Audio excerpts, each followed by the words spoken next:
go first. Then Hope is going to thank all the sponsors, including you. Then they sing, SCPA sings. Then Ruby does the awards at 8:20. Ruby does awards at 8:20. And then 8:30. Introduce me. Just take that.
They'll know, but I think it's nice to say who you are. Yeah.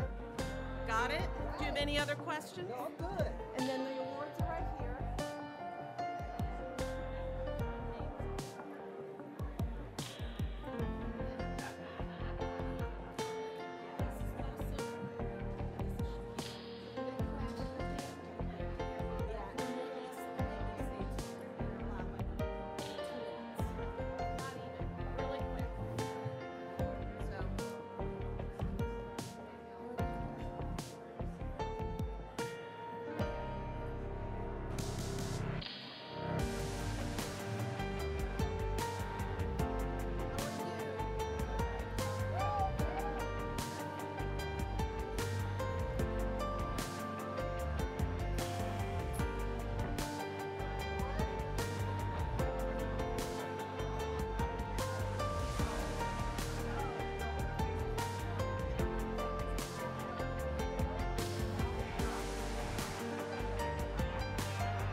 And the clicker? The clicker? You said there would be. Let me go get that from you. Okay. All right.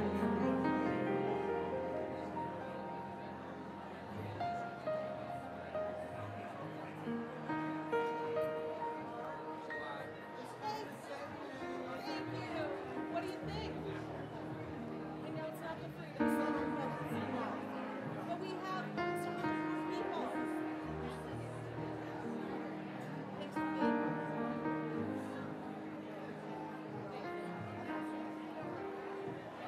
So are we canceled today? Are we canceled tonight? Yes. You know what? I don't understand. I don't understand the process. So I thought everybody said protect the internet. Yeah. And so it's not fair. So I'm assuming whoever had to sign the papers for link that they sent the papers back. Nobody sent the papers back. Oh, wow. I didn't know that I had to send the papers back. I'm assuming whoever's left papers sent the papers back. And I really did everything else. And I was like, I don't know the process. Yeah. So we'll reschedule. Yeah. Okay. So I'm like, I know. I'm just, I'm just never sent papers. Yeah. I'm ready about all these little Yeah, you think, once you tell people, you think it's done. It's done. Yeah. I get it. And I went,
we're going to get going in about 5 minutes.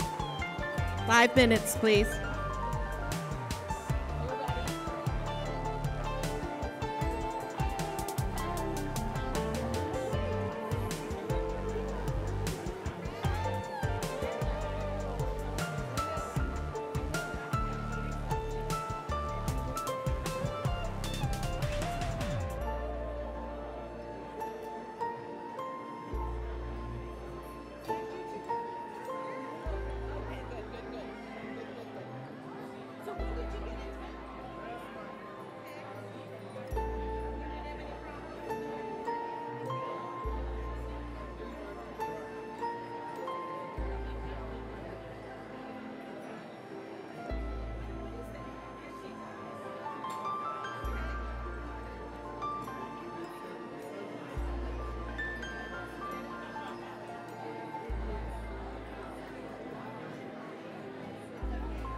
wants this up here, so.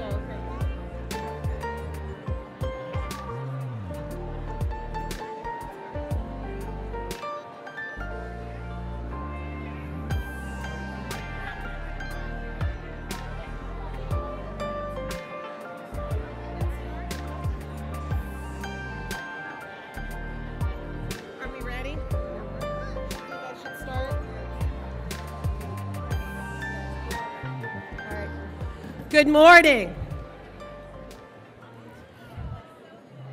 This is really quite a beautiful sight, I must say. Thank you. So good morning and welcome to the 18th annual YWCA Racial Justice Breakfast. And this will be one of many special events where we're celebrating our 150th anniversary this year.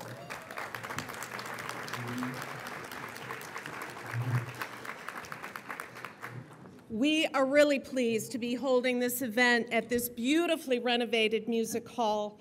Although we loved hosting this breakfast at the Freedom Center, we simply had outgrown it. And we had to turn people away every year. So I also wanted to just take a moment and welcome the new president of the Freedom Center. Dion, where are you? Are you here? Where is he?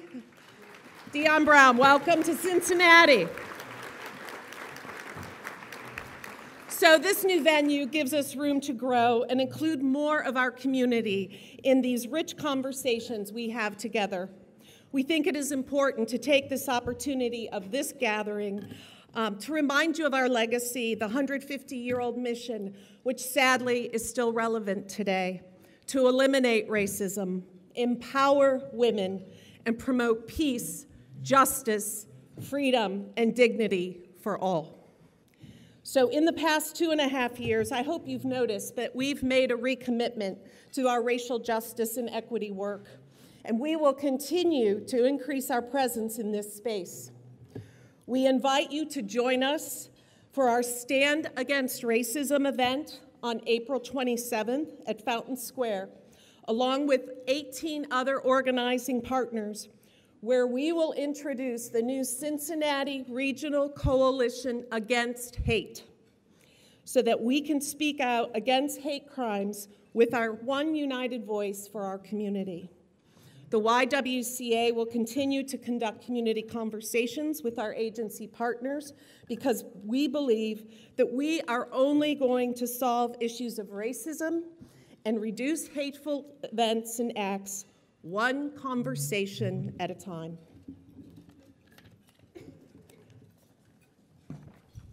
We will be ramping up our advocacy work on the intersectional issues regarding race and gender at the local, state, and national levels. But we need your help. Today we're trying something new, so bear with us. We have a very easy way for you to give right from your mobile phone to invest in our racial justice work. This work would not be possible without the support of those who believe in our mission, like all of you. You can make a gift in any amount. Just open up a new text message to the number 91999. It's up on the screen. Then in the message, type equity, a space, and the amount you want to give. You can also include your name or a message, and it will go up with your gift on the screen. After you hit send, you will get a text message in response with a link that you can click to fulfill your pledge by entering your credit card info, and you can do that later today. It's really easy. So let me close by thanking you for being here. Thank you for your tremendous support, and please enjoy your morning. And now I have the honor of introducing Hope Felton Miller, our YWCA Board Chair. Thank you.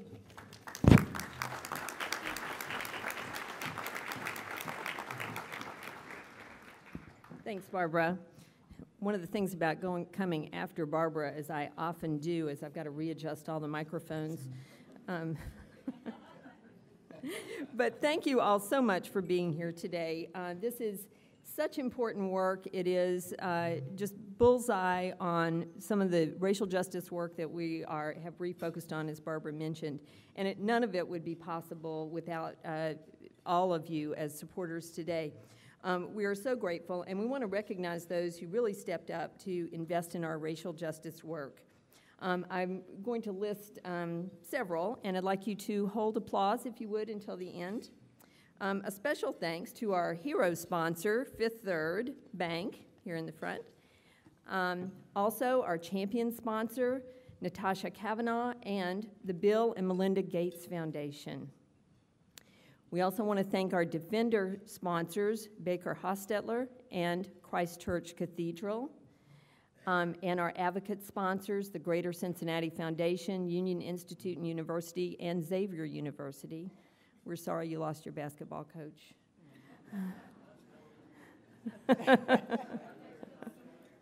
He's not going far.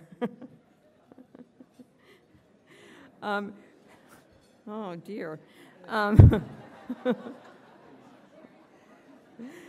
We also want to acknowledge our supporter sponsors, Knowledge Works Foundation, UC Health, and the University of Cincinnati, and all of our table sponsors, too many to mention, which is a good thing. It's wonderful that we have such a breadth of support. You can find a full list in your program. Special thanks as well to the Cincinnati Bar Association for publicizing the event, Western and Southern for printing the program, and we're grateful for the support of our public officials and community leaders who are attending today. And we ask that you would stand, please, and be recognized, and let's recognize all of these supporters at the same time. Thank you. Community leaders, where are you?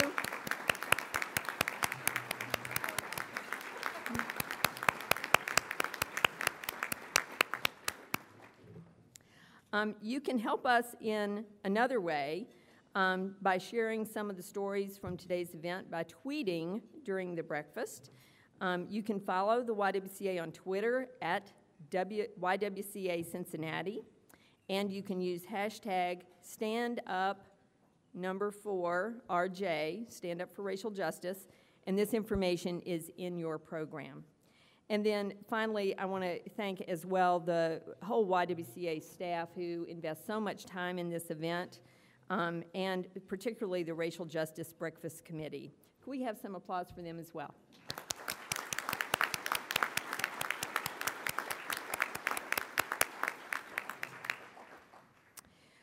We are very privileged this morning to present a group of students from the School of Creative and Performing Arts.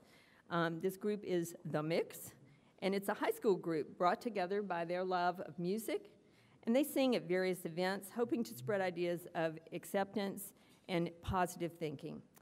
I present to you today Rael Ellis, Eli Prather, Sean Fisher II, Aaliyah Ray, and Riley Bachman. Thank you.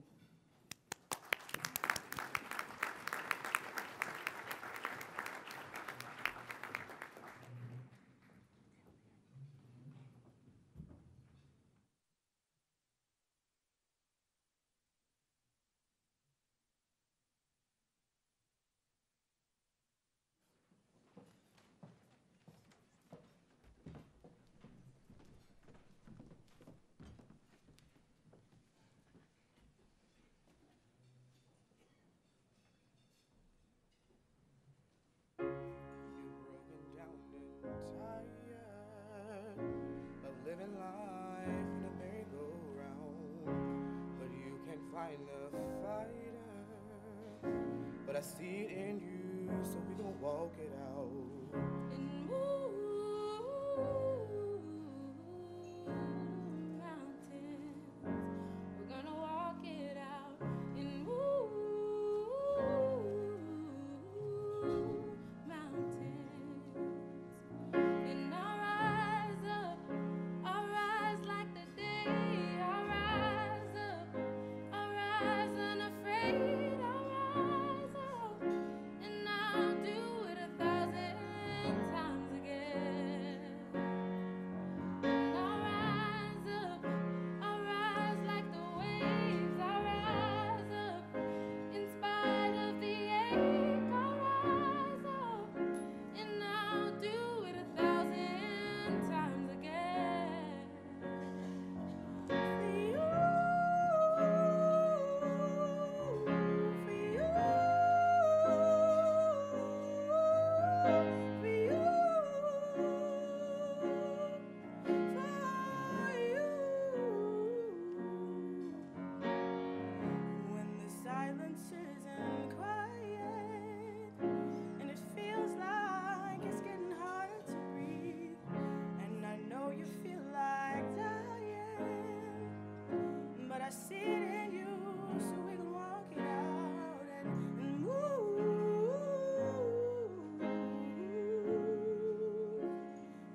Wow, let's give them another hand. The mix.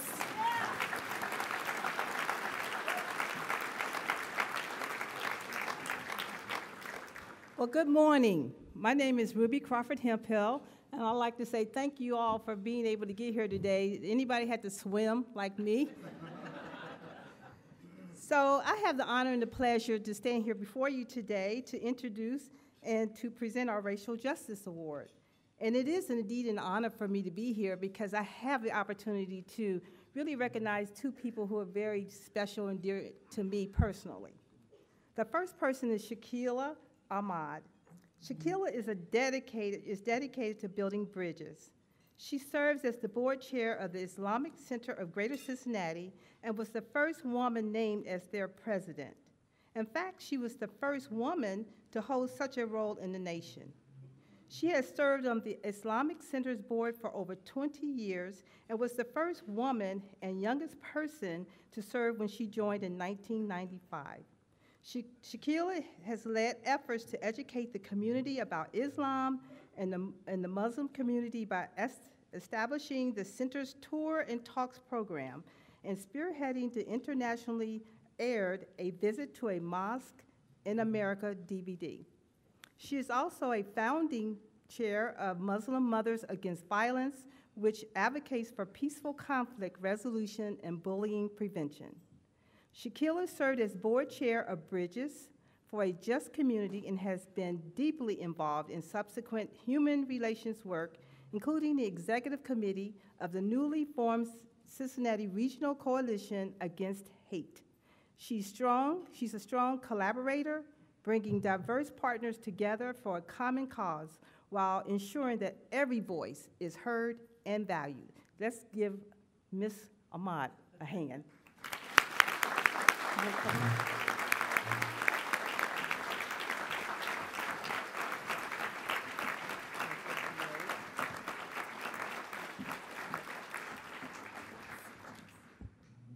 Good morning, and greetings of peace to all of you. I just want you to know you all look amazing, just fabulous. So great choice, Barbara. You know, I want to thank the YWCA for this incredible honor, but even more, I want to thank the Y for the opportunity to have served with these amazing, amazing, powerful women that make a difference in every day of their lives on its board, and to be a partner in the work of eliminating racism and empowering women. Though the YWCA was founded as a Christian-based organization, my ability to serve with it has only reinforced the Islamic principles of social justice and women's rights, often unknown or ignored, by which I strive to live, work, and lead.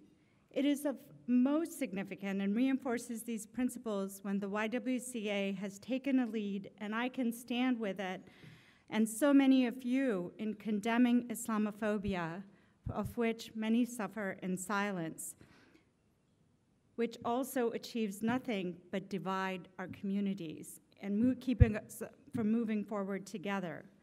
When women of all faiths or no faith at all stand together to condemn the plague of anti-Semitism, when we embrace the rights of young African American men to be safe in encounters with law enforcement, and when we stand with our young people in their right to be safe from gun violence in their schools, it is our collective obligation as a community to be just voices and to mobilize action for all of this and so much more. I am incredibly proud and humbled to stand with the YWCA in being such a voice and living out my core values. As I know, none of anything that I achieve is ever done alone. I am forever thankful for the unbridled love of my family, for the amazing community that I share in the Islamic Center of Greater Cincinnati, and for the encouragement and partnership from so many of you in this collective work. I leave you with a passage that calls me to live out the basic beliefs that have called all of us to be here this morning, despite our diverse perspectives and backgrounds. It is from chapter 4 of the Holy Quran, which happens to be titled Women. O ye who believe, Stand out firmly for justice as witnesses to God, even as against yourselves or your parents or your kin, and whether it be against rich or poor, for God best protects both. I am thankful to God for all of his blessings. I ask for his guidance in dealing with the challenges that we face today and that are yet to come, and I am humbly thankful for this honor.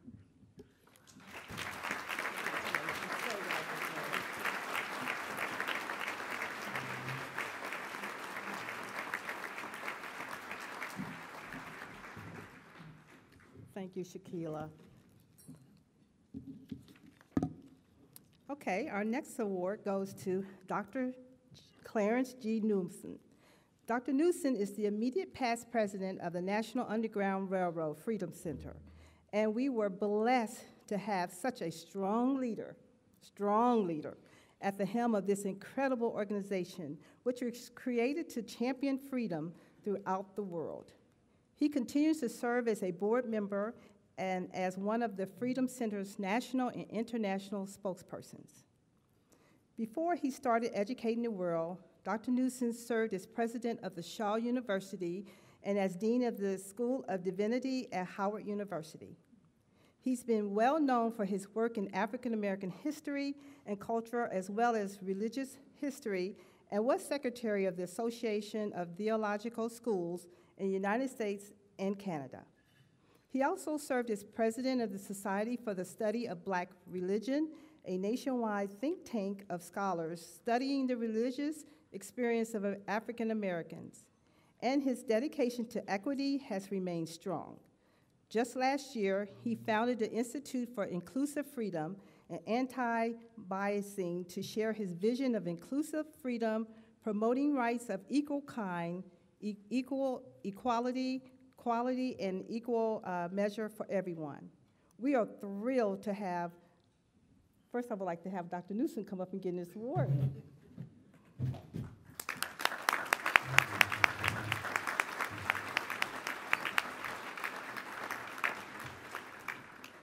Thank you so much, Ruby and Barbara, all the officers and members of this wonderful organization and distinguished guests. It's a joy for my wife and me to be back in Cincinnati, to be back home after a year, and to receive this wonderful, wonderful award. There's nothing like receiving recognition from dear friends and dear colleagues.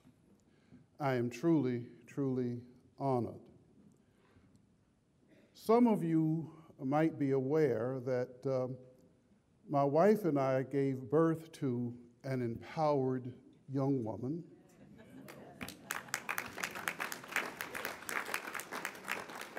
who, a short while ago, decided that she would climb a flagpole and take down a Confederate flag.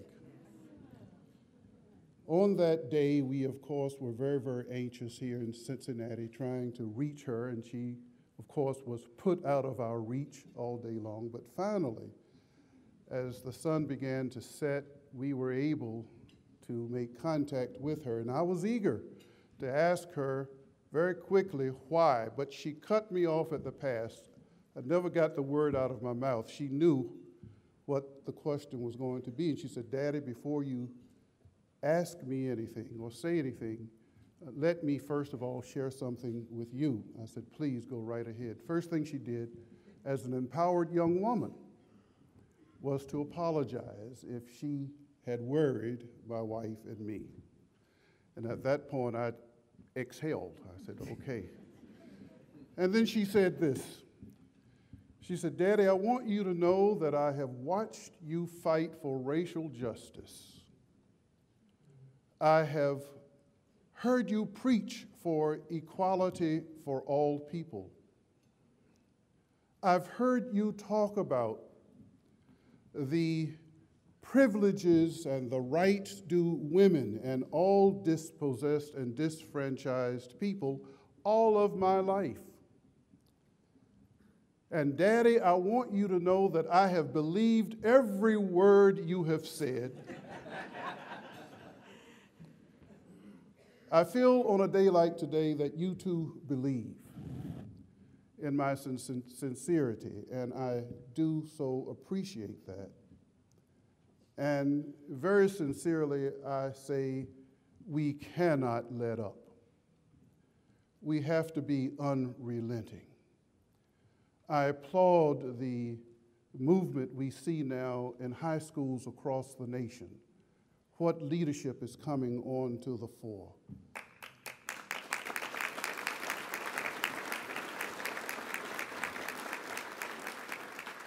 Our future is bright if we persist. And so I say thank you to this organization for holding forth all these many years, and pray that your efforts will continue to make a positive impact in this city, this state, and across the nation. And with that, I say I am truly, truly honored again. Thank you very, very much. Thank you. Thank you very much.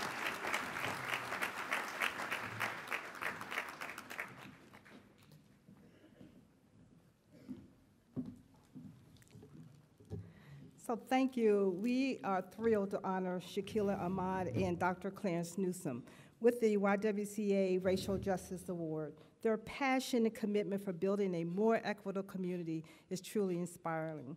So thank you so much, and thank you for your attention.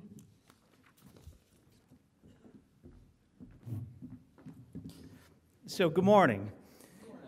First, let me thank and congratulate both Dr. Newsom and Shakila Ahmad on behalf of our entire community for, as the mission of the YWCA, eliminating racism and empowering women. And I was reminded by the story of your daughter, our role as parents, and I applaud and commend both you and your daughter for your actions speaking so loud that she couldn't hear the words that you said. And I think that's a fantastic story. And if you ever worry about the future of our country, you only need to look at our youth and know that there is hope. I'd also like to thank Barbara, to my right. One, thank you for 1,000 thankless jobs she's done in our community. I'm really, really eternally grateful to be here today because Barbara had such a key and instrumental role in my own journey with diversity and inclusion. I've shared that with her. It'll remain a private story, but I liken it to the story in the Bible of Saul on the road to Damascus and was knocked off his high horse by a blinding light, and I'm a better person for it. So thank you deeply. So I'm Tim Elsbrock, and on behalf of Fifth Third Bank, we are truly delighted to serve as the presenting sponsor for this event that shines a light on the racial issues that we heard a little bit about today. It's through initiatives like this that we raise awareness and we all bind together and become a stronger community. And it is my hope that you will help join us and help the YWCA continue to strengthen our great community through their work on racial justice, and consider making a contribution today, as Barbara had so earlier demonstrated to us. So it's my pleasure and truly my honor to introduce our keynote speaker, Dr. Fania Davis. She's co-founder and director of Restorative Justice for Oakland Youth and a national thought leader in the field. Fania Davis is a longtime social justice activist, a restorative justice scholar and professor, and a civil rights attorney. Her passion for social transformation began early in her childhood. There it is again, childhood. And her commitment has remained strong, as you will see in her bio. Dr. Davis practiced as a civil rights trial lawyer for almost 27 years before she embarked on her landmark restorative justice work at the Restorative Justice for Oakland Youth, which engages families, communities, and systems to stop the cycles of youth violence and incarceration. Please, a warm Queen City welcome for Dr. Fania Davis.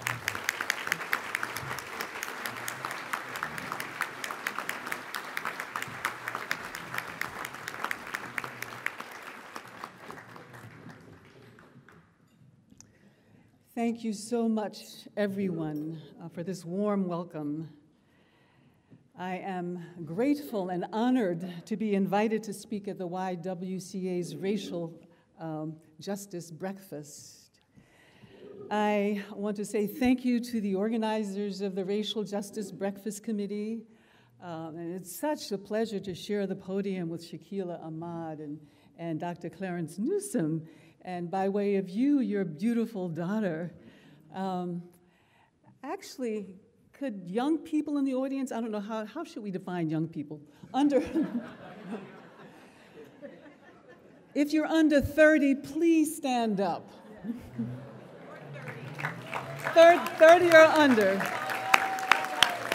Okay. 30 or under, yes.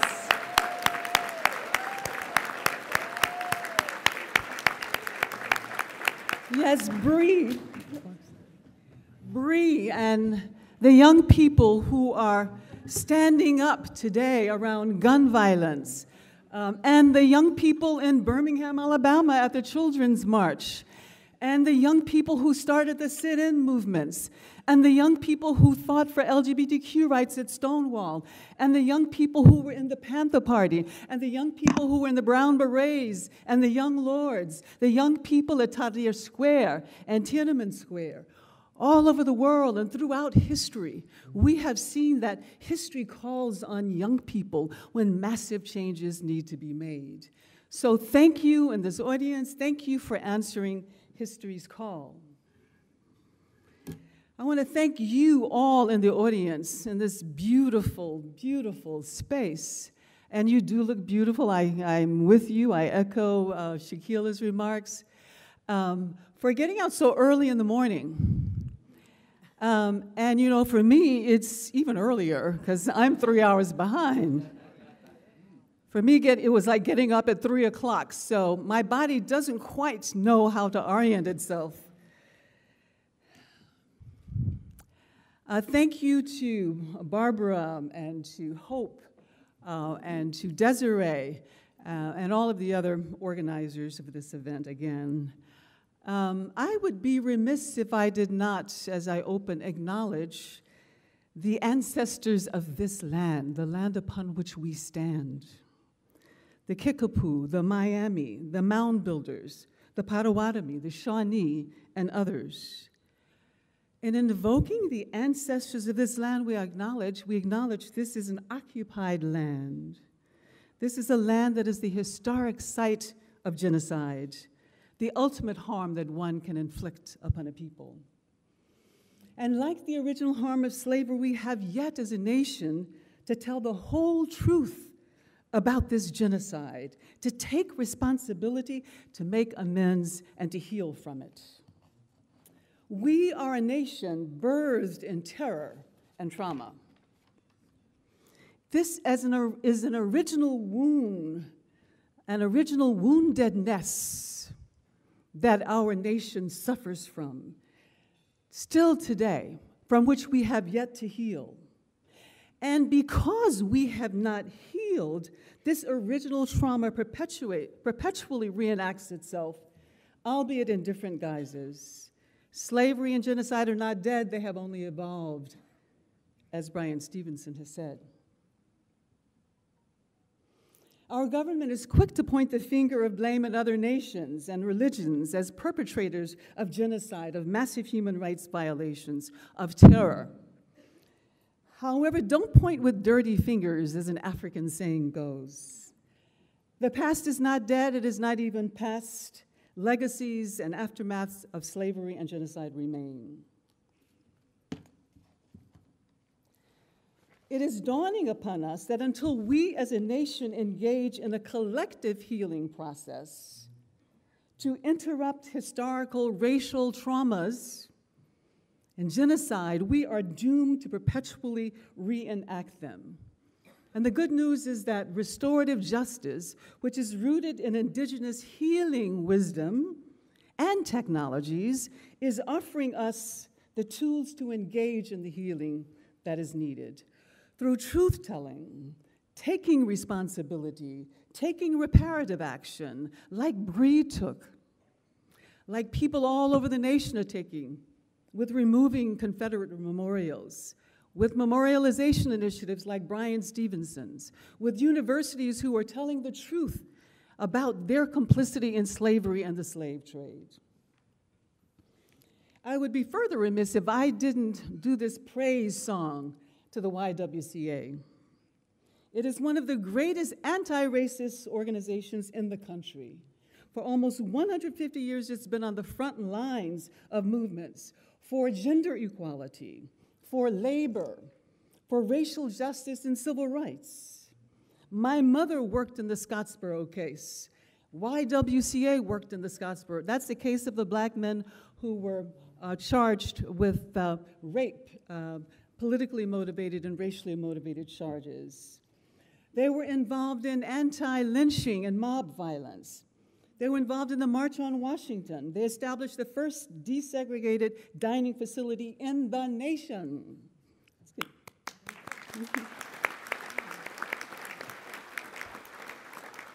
And in 1970, the Y declared that it would eliminate racism wherever it exists by any means necessary. I think too few people know that about the Y. Too many people think of the Y as a place that helps girls and women as a gym. I just want to really acknowledge the fabulous work that you've been doing around racial justice for many, many years. And I owe a personal debt of gratitude to the Y. My mother, born in Sylacauga, Alabama, outside of Birmingham, a rural area, she was fostered as a child. And at the age of 14, when she finished middle school, or elementary school we called it at the time, there was no high school in Sylacauga for her to go to. Her foster parents expected her to do what all girls her age did, virtually all girls her age did, and that is to go work for white people, cleaning their homes, washing their floors. But my mother was so taken with education, she begged them to let her go to Birmingham, Alabama, where there was the only black high school in the state of Alabama. Her foster parents did not agree, but she would not relent. After begging them unsuccessfully, she ran away at the age of 14 to the city of Birmingham, Alabama. And who was there to greet her with open arms and take her in? It was the YWCA. Yeah.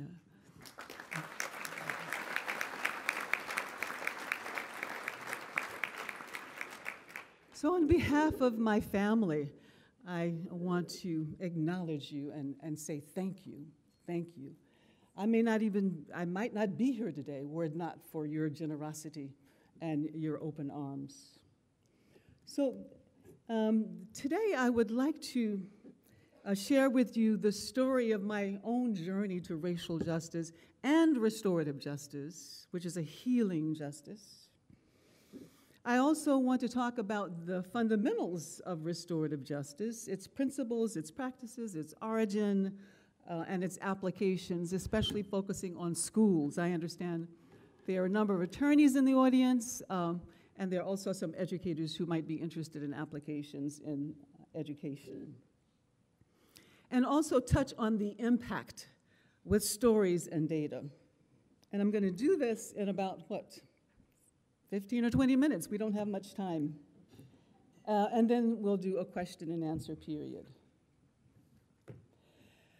I was born in the most segregated city of the South, Birmingham, Alabama.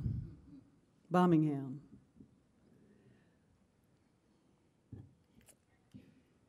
It was known as the Magic City, but we, black people, knew it as Birmingham, Alabama, because of the frequent bombings of homes, of individuals, and of churches, of congregations who were active in the civil rights movement. That's our home on the right corner, bottom corner. We lived atop Dynamite Hill. That is what my neighborhood was called. And it was called that because we, black families, were moving into a previously all-white neighborhood, pushing the color line. And regressive white elements responded with terrorism, with racial terror, with bombings. We were fortunate. Our home was never struck, but we woke in the morning, frequently, early hours, to the sounds of bombs going on all around us.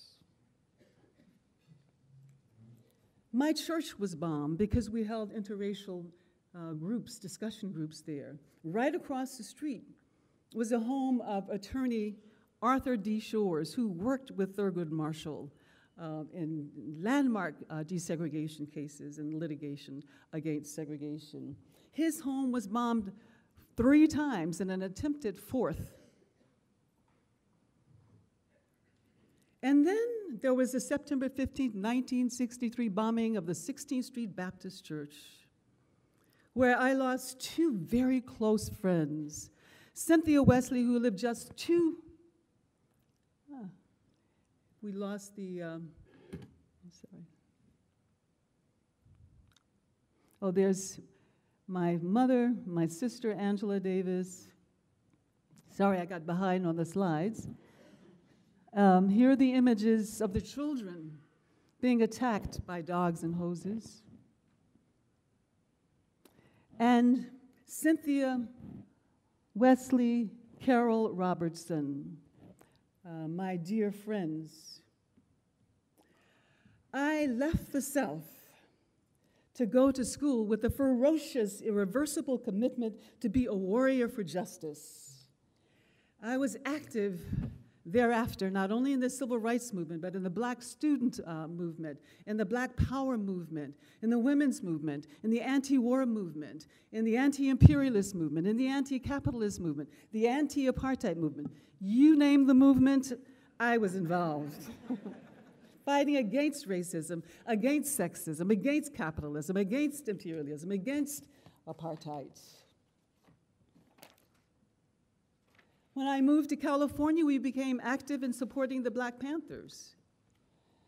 And my husband almost lost his life when the police invaded our home. I was charged with attempted murder of police officers, as was he, but we were acquitted with a movement that organized on our behalf. My sister Angela Davis was targeted because of her political beliefs and was charged with capital murder, kidnapping, and conspiracy.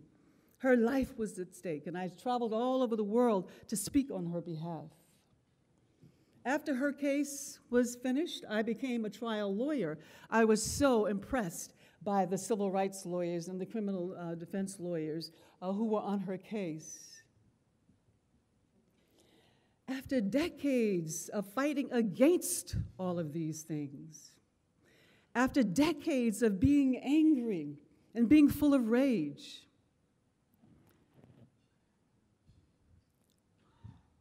after decades of cultivating the hyper-masculinist, hyper-rational, hyper-aggressive qualities that I was required to cultivate to be a successful trial lawyer and activist, I fell out of balance. I became ill, and I intuited that I was being invited to bring more healing energies, more spiritual energies into my life. Synchronistically, I discovered this PhD program that allowed me to go to Africa and study with healers there, and with one healer in particular, a chief Zulu healer by the name of Vusamazulu Credo Mutwa in South Africa. I finished the PhD program. I came back to this country wanting to do this healing work, but I couldn't find any work in this field that was remunerative. Healing doesn't pay, or didn't pay back then. So I ended up going back into my law practice, kicking and screaming. I didn't want to go back to this oppositional, adversarial terrain, where I'd be required to fight. But it's a good thing it happened that way, because as a lawyer, I was invited by lawyers to a conference where I learned about restorative justice from a district attorney in Texas.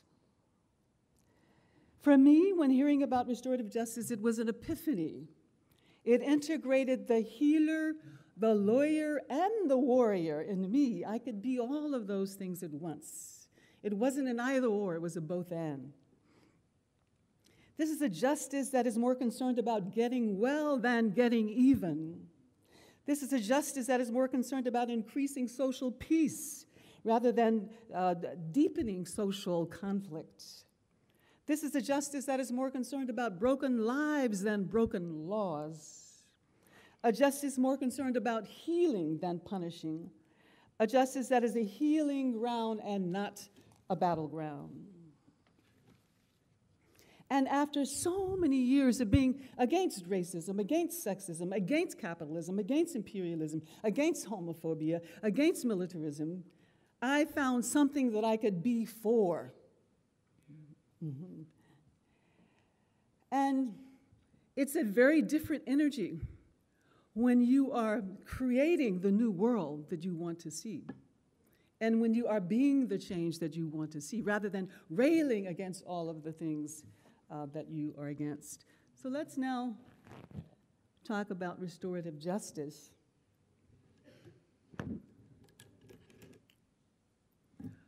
Restorative justice is a worldview rooted in indigenous worldviews and a theory of justice that emphasizes bringing together everyone affected by wrongdoing to engage in truth-telling, to address needs and obligations, and to heal the harm as much as possible.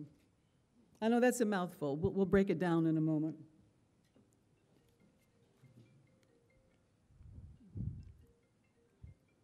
You could say that our prevailing justice system is based on a Roman notion of just desserts.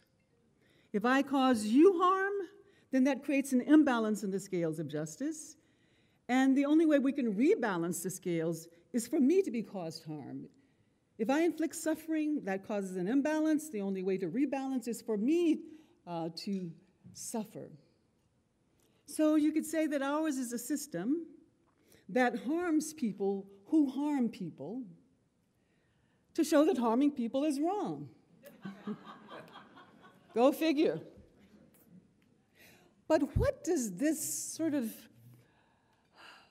retributive justice do? It ends up replicating, reproducing, indeed metastasizing harm. We know that when harmed people are not healed, and there's such a dearth of healing in our culture, they go on to harm. And so this endless cycle of harm is set off. Restorative justice seeks to interrupt that cycle and respond to the original harm, not with another harm, but with healing.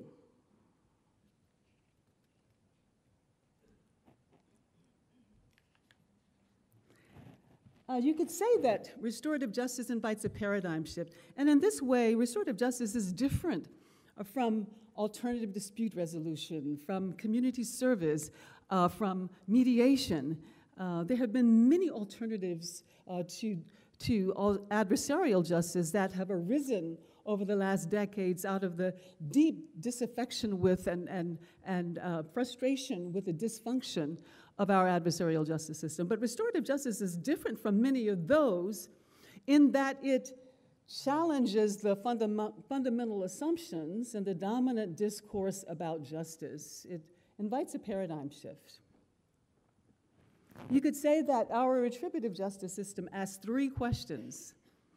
One, what law or rule was broken? Number two, who broke it? And number three, what punishment is deserved? What law was broken? Who broke it? What punishment? Blaming and punishing is sort of the essence of our justice system, our retributive justice system. Restorative justice asks a different set of questions. One, who was harmed? It's concerned about the harm to lives, the harm to relationships. Number two, what are the needs and obligations of those affected by the harm? And number three, How do all who are impacted come together to address those needs and obligations and to collaboratively figure out how to heal the harm as much as possible?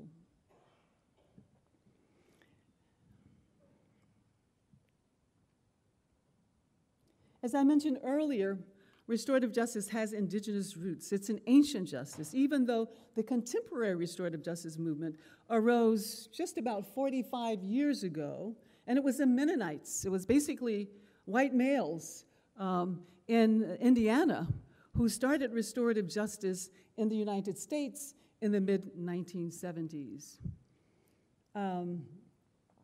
And for the first 40 years of the restorative justice movement, unfortunately, there was no real consciousness around racial justice. We'll talk about that in a little bit. Restorative justice is akin to Ubuntu. You've heard of Ubuntu. How many? Yes. So Ubuntu was the sort of philosophical cornerstone of the Truth and Reconciliation Commission in South Africa. It is a deep African principle that it really suggests an entire worldview. And translated from the Zulu, it would be, I am because we are, and we are because I am. Or another translation, I am who I am because of my relationship with other human beings and with all of the inhabitants of the earth. I, as a human being, am fundamentally relational. I am who I am because of my relationships, not because of how much money I have in the bank, not because of what kind of car I drive, or what kind of house I live in. I am who I am because of my relationships. And in that sense, it's connected to shalom, the Judeo-Christian notion. I am who I am because of my relationship with others and with the divine. And in the Mayan tradition, it's in Lakesh, I am the other you. And in the Lakota Sioux, it would be Mitaki or Yasin. We are all family. We are all relatives. And quantum physics has caught up with this understanding of the world. And they too acknowledge that we are interrelated, that we carry within our DNA, the DNA of the stars, all of us.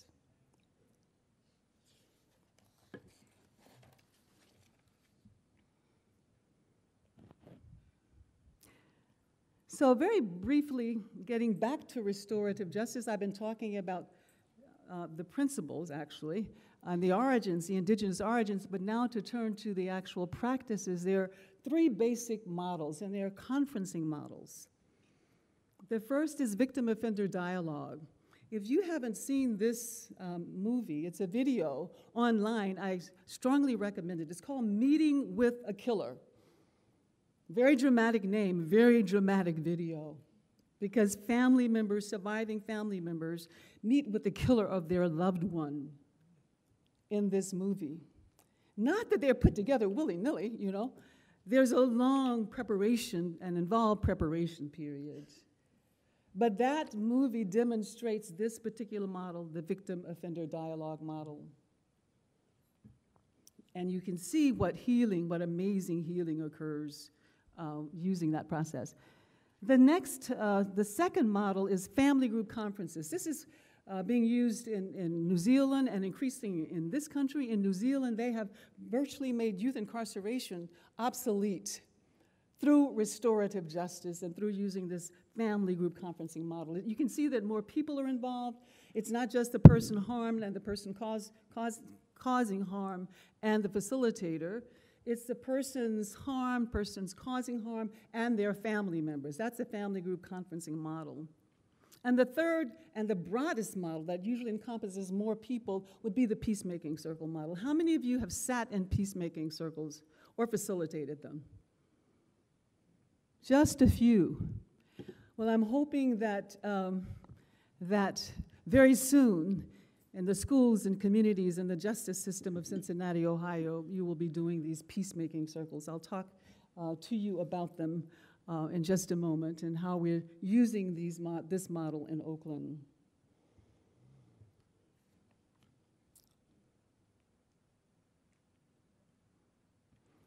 So because restorative justice is a set of principles and a worldview, it has diverse applications. It can be used in families, it can be used in workplaces, used in communities and in schools and in the justice system, as we mentioned earlier. It can also be used to address historical harm, as in the case of the South Africa Truth and Reconciliation Commission. So just very briefly about our work in Oakland. We started in, we meaning Restorative Justice for Oakland Youth, an organization that I co-founded in 2005. We started a small pilot in a middle school in West Oakland. And that middle school was beset with violence and with high turnover of teachers and principals. And the test scores were suffering as well.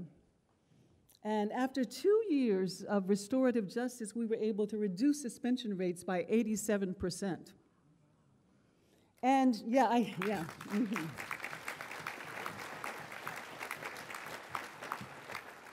Thank you. You obviously get the significance of that. That is interrupting the school-to-prison pipeline. Because we know from studies of the UCLA Civil Rights Project that a child, when suspended once by 9th grade, has a tripled chance of being incarcerated with one suspension in the 9th grade. Yeah. So I think we impacted positively a lot of lives when we decreased suspension rates by 87% at that school. We completely eliminated violence. The children, if they had a disagreement in the playground, would come into the restorative justice room and say to the restorative justice coordinator, Miss Alfred, we need a talking piece. We need to sit down and do a circle. They learn to talk through instead of fight through their differences in this school in West Oakland. The test scores were higher. I'll show you some specific data a little bit later in the presentation. And also, teacher attrition rates really decreased, because it became a school that teachers wanted to teach at and where students wanted to learn. That success led to broader interest in the school district. Many principals, after getting the report from UC Berkeley Law, which documented those findings that I just went over with you in summary fashion, many principals wanted the program at their school.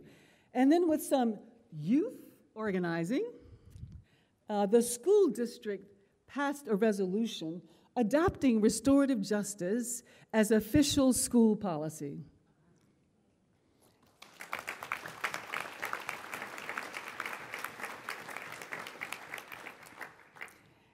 And that's important that, we see restorative justice not only as a way of engaging in interpersonal healing, but as a way of transforming systems so that they can create the spaces for that healing to occur. I'm a witness. I've seen students with failing grades and multiple incarcerations who were not expected to graduate, not only graduate, but graduate with a 3.0 plus GPA. I've seen girls who were longtime enemies become friends after sitting in a peacemaking circle. As I said earlier, instead of fighting, students come into the restorative justice room asking for a circle. Youth and adults who walk into a circle feeling anger toward one another end up embracing. A second school where we did the pilot was a juvenile justice involved school.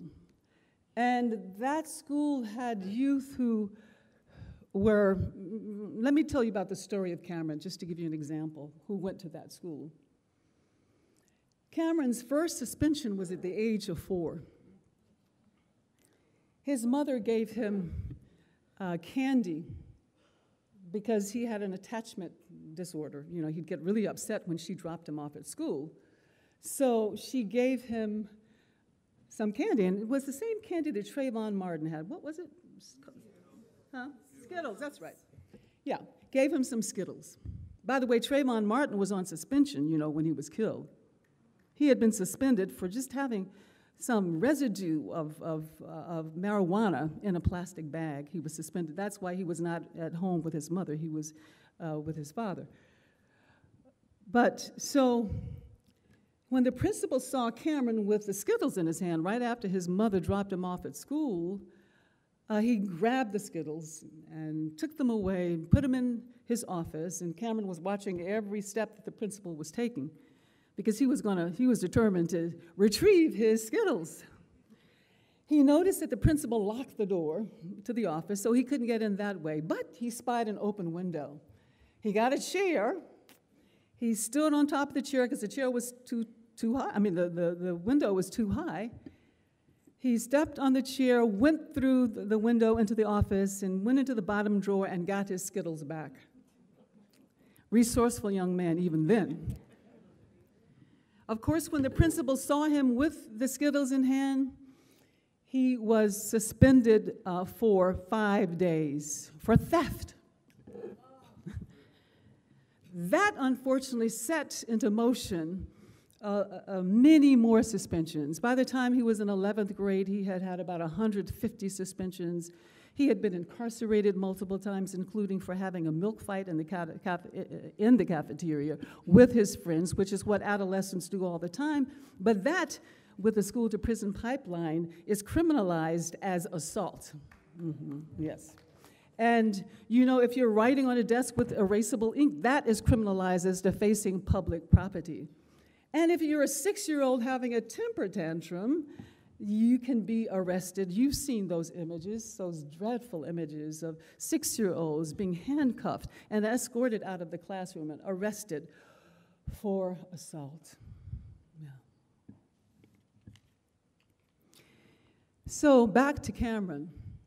By the time he was in 11th grade, he was homeless, he was gangbanging, and many of his friends had already died of gun violence and were incarcerated, and he expected that that would be his future as well. But he ended up being brought to this restorative justice school, our second pilot, and things changed for him in a big way. Even though he was wearing a hoodie and sagging his pants, the principal hugged him as he walked into the threshold of the school, walked over the threshold of the school. The principal walked him into the office and said, "This is your record," his jacket of all of those suspensions and arrests. She tore it up. "This is a school of second chances," she said. And next he went into the restorative justice room where he saw young men sitting, young African-American men, sitting in circle, talking about what it means to be a young African-American male growing up in this country.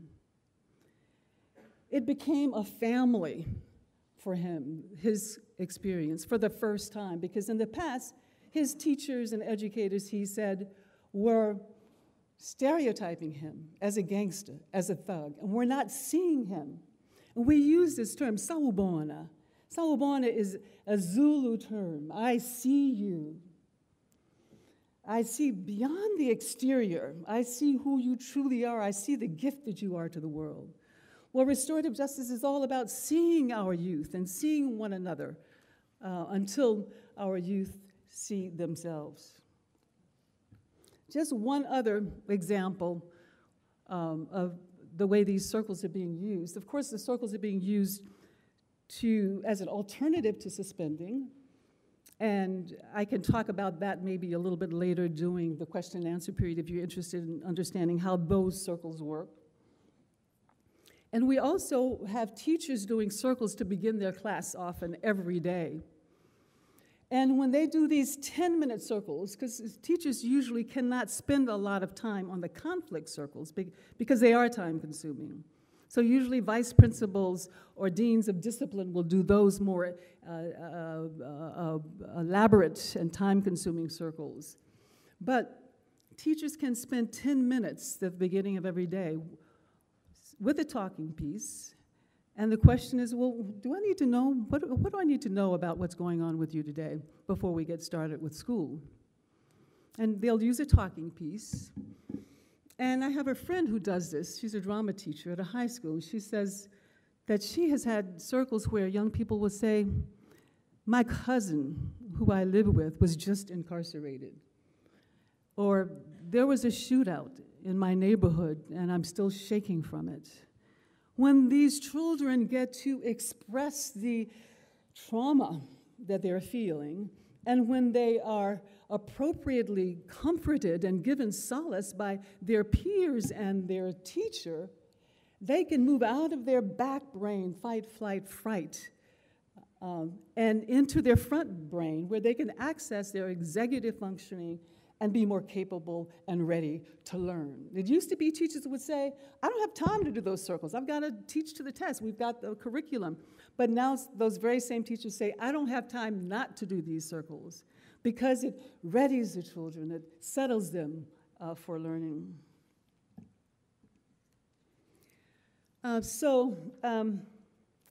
In closing, and before we get to questions and answers and discussion, comments, I ask that you challenge yourself, challenge yourselves, all of you in this room, to be a healer and an activist for justice, not succumb to the binary space of thinking, well, I have to either be a healer or an activist.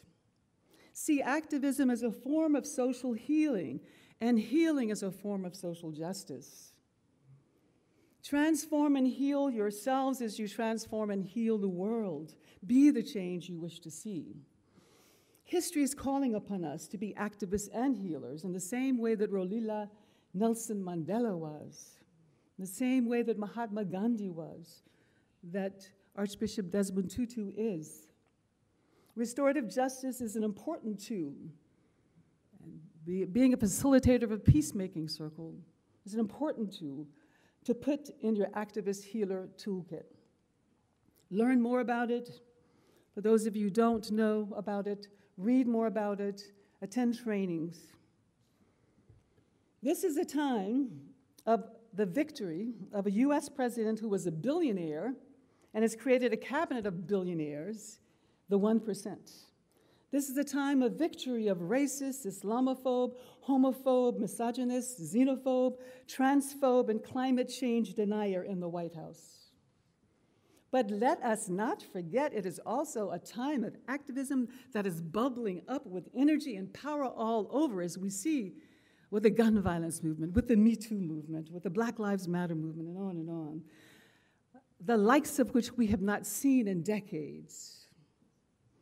And in the sense that though the poison is very much present, we also have the makings of the antidote. This is also a time of great hope. I urge you to be hope, not just have hope. As Brother Cornel West has said, for us in these times to even have hope is too abstract, too detached, too spectatorial. Instead, we must be a hope, an active participant and a force for good as we face this catastrophe. Thank you.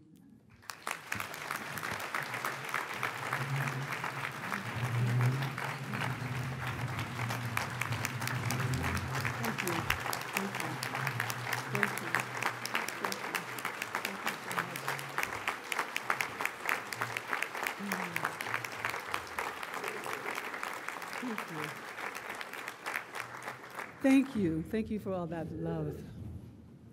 Thank you so much, Dr. Davis. Just so much food for thought, a whole new way of thinking. Now it's your turn for the Q&A.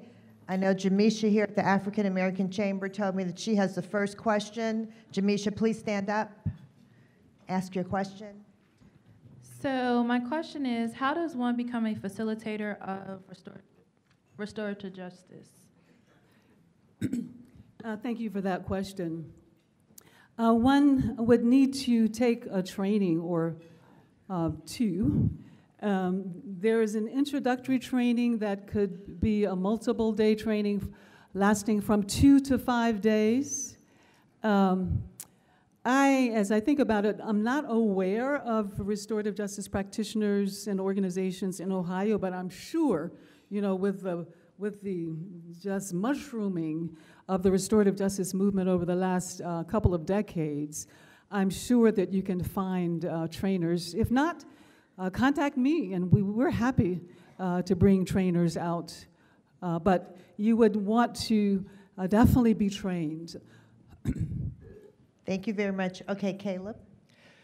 Good morning, Ms. Davis. My question for you today is, does restorative justice work if not all of the victims are unable or unwilling to participate? Does it involve victims? I didn't quite, who are So not able? Yeah, what he's saying is, do all the victims have to be willing to participate for restorative justice to work? Naturally, not every person who has been harmed will want to come into a circle to encounter the person who has harmed them. But surprisingly, so many do. So many do want that. But for those who don't, if you have a person who caused harm, who wants to do a restorative process, who wants to take responsibility, who wants to apologize and make amends, and the person who has been harmed is not able or willing, then what we often do is use a substitute, a surrogate, a person who may have been harmed in similar ways, and bring them into the circle. Dr. Davis? Yes. Thank you so much for your wonderful presentation. And then I'm thrilled to discover that your sister has a sister. I did not I did not know that you were Angela's sister, so wonderful and great to hear that. After 35 years of teaching and writing and talking about racism and all of the associated isms, I have this question for you. I'm wondering if there is a role for restorative justice in combating the social process through which these isms are perpetuated. And to be very brief, they're perpetuated, in my professional opinion, through a singular process that takes place in legislative bodies and governmental institutions across this country. The example I would cite immediately has been in the news the last few days, and this is the effort on the part of the government to include a question about citizenship on the census form. So that is racism in my mind at the institutional level of a federal organization. What I mean when I talk about legislative bodies perpetuating racism, sexism, classism, homophobia, and so on, the everyday decisions made at the level of the Congress denying people health care. And so that's the means by which these isms are perpetuated. And is there a role for restorative justice in combating that? You know, I was just speaking before the California legislature last week, and they invited me to come and talk to them about how they might use restorative justice to address sexual harassment among their ranks. And they are very interested. Now, the larger question of how we address those isms, whether it's anti-immigrant sentiment and policy and practice, or racism from the highest levels of government that we've seen much too much of in recent time. There is a need for both racial justice and social justice activism, as well as restorative justice. I am not one who came to restorative justice and stopped being a warrior for justice. I am both a warrior for justice because that is needed, and I am a healer as a restorative justice practitioner. As I started out my talk saying today, it's not enough simply to demand justice. I've been in many, many marches. I've been in demonstrations all over the world.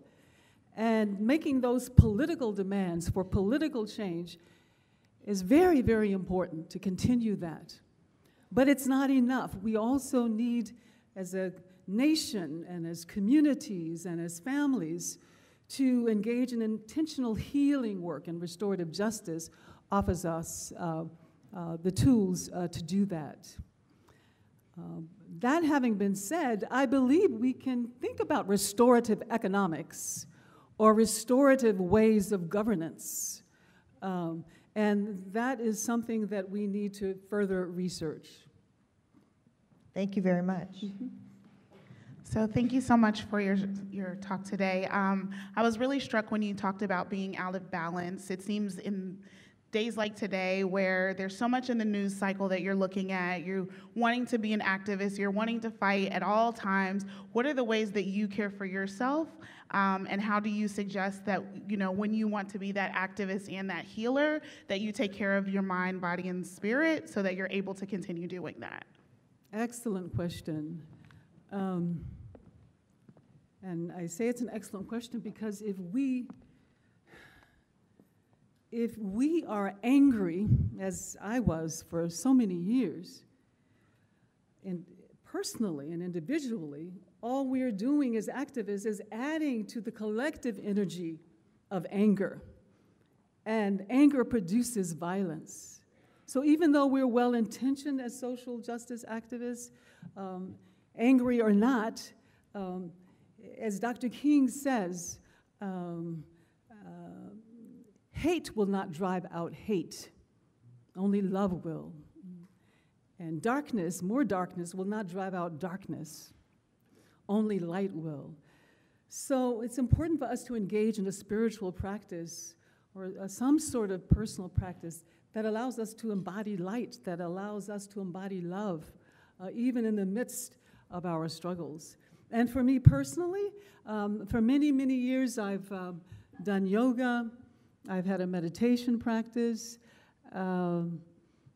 where, you know, you become very aware on a micro level of your thoughts and your feelings and the extent to which your thoughts and feelings might be driving your behavior.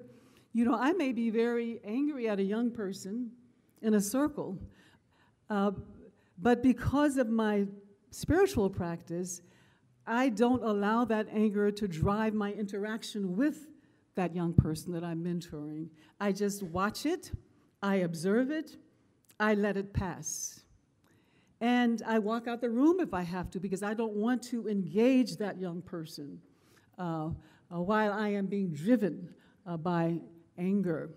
So any kind of practice that allows us, and circle practice, sitting in circle also allows you to be very aware of what you're feeling in the moment. So yes, I would say walking in the woods especially, yoga, meditation, and recently I've been doing Qigong. Qigong is a moving meditation practice. It's kind of like Tai Chi, you know, where you're doing movements very slow, and that's a very beautiful practice as well. Mm-hmm. Thank you. You're welcome. Dr. Davis, thank you for that very inspiring talk. I've thought about justice for a long time, and in its most basic sense, it's putting things in the right place. I mean, if we go all the way back to Plato, right? And when I think about restoration, so there's something about what you called healing, right? Putting it back in its right place. But a scar's left. In every healing process, there's always a scar that's left behind. So any hope of full restoration may be something that, you know, is ideal, but at its, you know, most basic sense, cannot be achieved, right? So how do we deal with the scars that are left behind, you know, with this restorative justice? Well, restorative justice is not panacea, it's not a magic wand. The hurt, you know, the harm, the injury cannot be undone by restorative justice. It can only be healed to some degree and not always, you know, completely.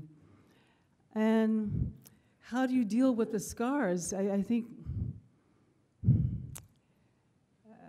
The scars will always be there, but placing yourself in environments where people are more interested in healing than in harming is one thing that I would suggest. If there are people in your life, who make it a practice of harming you, then, don't, just walk away. I thank you, but that is not something that I need. And, in our culture, we are so good at causing harm. If you look around us, the harm, it's metastasizing. It saturates our very existence. All around us there is harm. Harm to our bodies, to our minds, harm to our family members, harm to our communities, harm to our earth, to our air, to our waters. It's clear that if we don't begin to interrupt those cycles of harm, that we will have no future. And I personally believe that history is asking us to all become healers, no matter what you do in terms of your occupation. Developing more healing ways of being present to one another in the world. Thank you very much. Mm-hmm.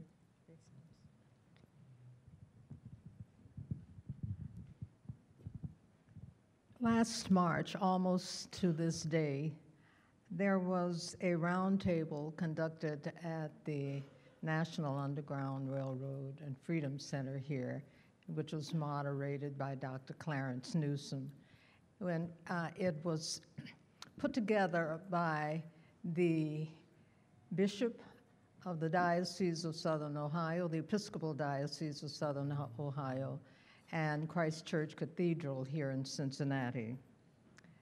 We talked about the 13th Amendment because injustice is steeped in federal and state and local law.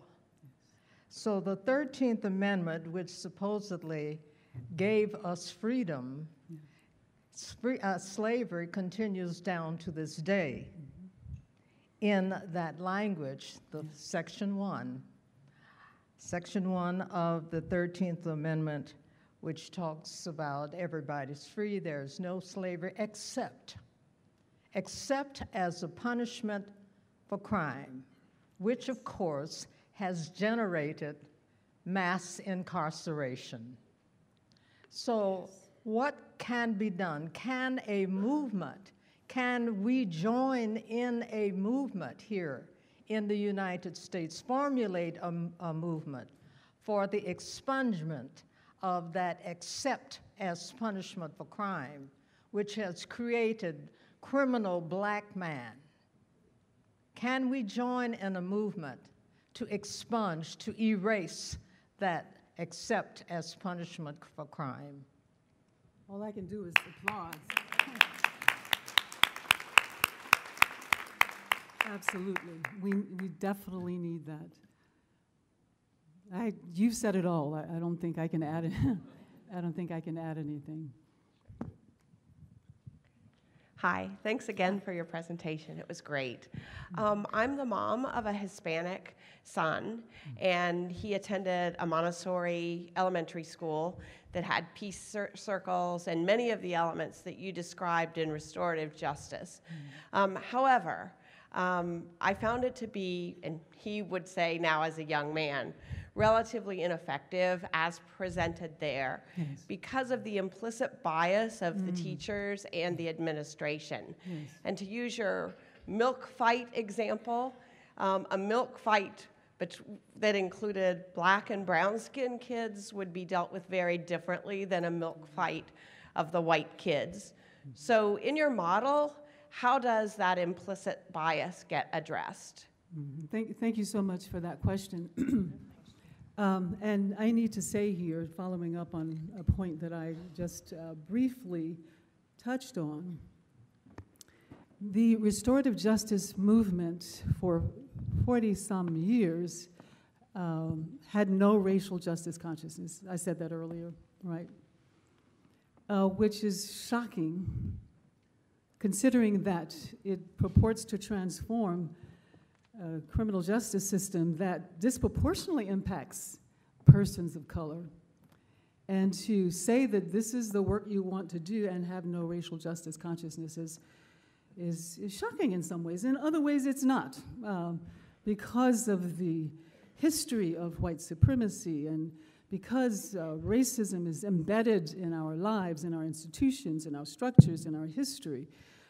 It's the air that we breathe in many ways.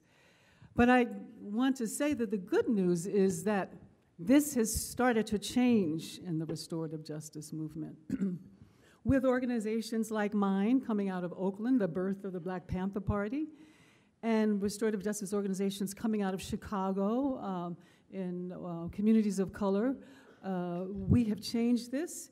When I first learned about restorative justice, after I came back from Africa, the first thing I did, of course, as a racial justice activist coming out of the civil rights movements and the Black movements, was to Google race and restorative justice. And I found less than 2 articles, even though there had been this blossoming of literature, of books and essays and articles. I couldn't believe that there was nothing really, except for those 1 or 2 articles about race. I looked around and found that the restorative justice movement had not had any national conversations or conferences addressing racial justice and restorative justice. And I have to say that the very first national conversation between racial justice and restorative justice practitioners was sponsored by none other than the YWCA in Wisconsin. And in fact, my sister and I spoke there. She was sort of the racial justice or the social justice spokesperson. I was the restorative justice spokesperson. So this is a huge, I'm not surprised that your son had that experience of just, no consciousness about race. And it's not surprising also because we know that there are racial disparities that persist in every aspect of the lives of people of color. And in schools, this means that Black boys, for example, will be 3 or 4 times more likely to be suspended or expelled than their white counterparts. And with girls, it's even worse. I think it's maybe 6 to 8 times their white counterparts. But we are addressing this, and I think one of the indications of the transformation of the national restorative justice movement is that after our Joy, my organization, became involved in the national movement, and I went to a conference where there were hardly any Black people and maybe 1 or 2 Black presentations, plenary and panels, some colleagues and I got together and said, we've got to change this. So the next conference was called Keeping It Real, Race and Restorative Justice. I invited, excuse me. Thank you so much. We only have time. I was about to, oh, I'm sorry, Dr. Davis. Yeah, just very briefly. I wanted to end on a note of hopefulness. I think this is partly how my body is responding to getting up at 3 o'clock in the morning. But, so the last conference we had was amazing. It was called Moving Restorative Justice from Margins to Center. We're the ones we've been waiting for, elevating historically marginalized voices. We had more than 100 formerly incarcerated people there. We had more than 100 youth there. It was a watershed moment for the restorative justice movement. Almost all of the panels, and certainly all of the plenaries, addressed historical marginalization, whether on the basis of race or gender or class or incarcerated or formerly incarcerated status or immigration status. So all I'm saying is that this is changing. We're developing trainings now on race and restorative justice. It's something that I've given a lot of attention to personally. Thank you. Thank you. I know there are a lot more questions. We only have time for one more, but just know that the YWCA will have more forums about restorative justice. So this is not your last opportunity. Okay, but let's have our one last question because we're mindful of your time. First of all, I'd like to thank God for choosing me as one of the many here tonight to attend such an esteemed event. So thank you, Shaquila, for inviting me, and thank you, Mrs. Davis, for an inspiring and emotionally driven speak today. I accept your challenge to go out and be an ambassador towards restorative justice. My question is, how do we deal when truth hurts? When we read of our civil leaders who are battling slavery and have incurred injustice or have created some sort of injustice, like Abraham Lincoln was responsible for one of the largest massacres, or Mahatma Gandhi was responsible for violation towards women's rights as well. When those truths are not said, and you're saying it's now a very contemporary thing to do in order to create restorative justice, how do we deal with the impurities that it causes? How do we deal with the what? The infections, I guess, it would cause in our minds when we know that those who are helping us also have hurt. Yes.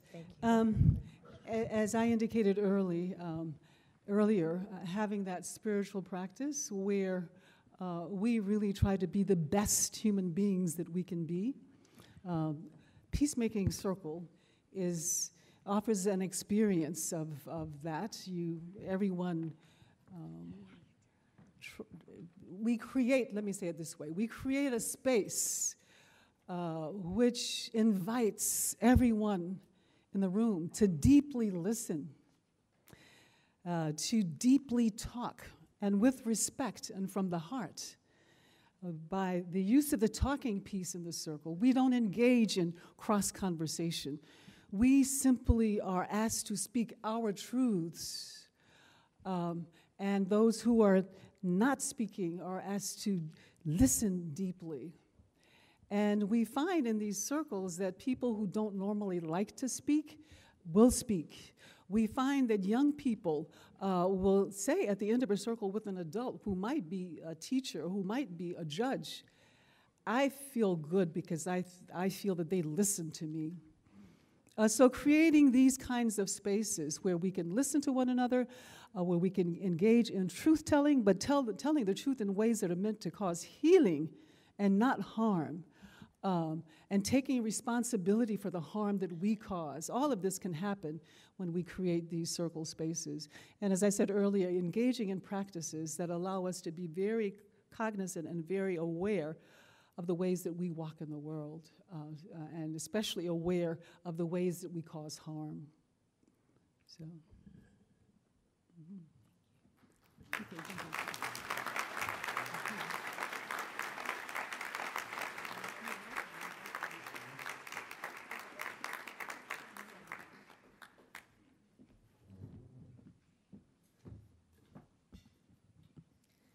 Dr. Davis, thank you on behalf of all of us.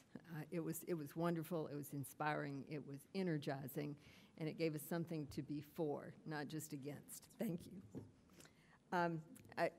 I know we're right up against time limits for many of you. I'm mindful of your time, so just a few quick closing things. This has been such a wonderful event. We will thank you all again for coming and investing in us.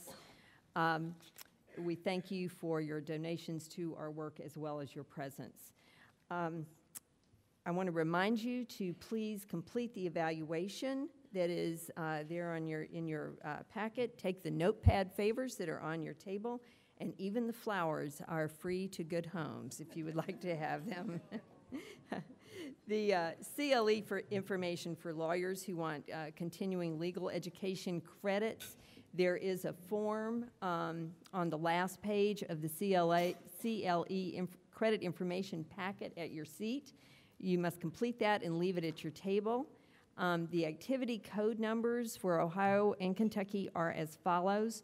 Ohio's activity code is 000379495. Kentucky activity code is 184637. Thank you all for coming today. We hope you'll join us at the YWCA's Stand Against Racism on the 27th at Fountain Square. You'll find information on that and other upcoming events. including, I'm sure, some that will touch again on restorative justice. Thank you all very much for coming.